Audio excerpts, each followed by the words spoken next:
গঙ্গা এসে গেছি, এখন জোয়ার আছে, জল নেব, একটু গঙ্গার জলটা একটু মাথায় ছেটাবো।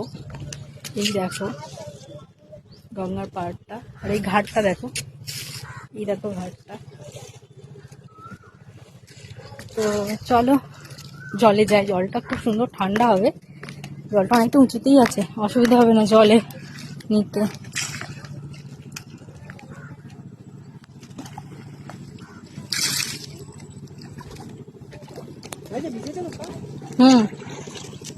ওদিকে ঘোরো দেখি, ঘোর পিছন দিকটা ঘোরো। হ্যাঁ ভিজে গেছে, ভিজে গেছে। তো এই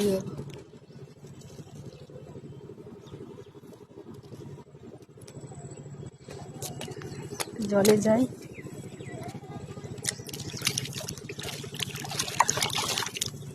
কি সুন্দর ঠান্ডা জলটা, বলো ভালো লাগছে।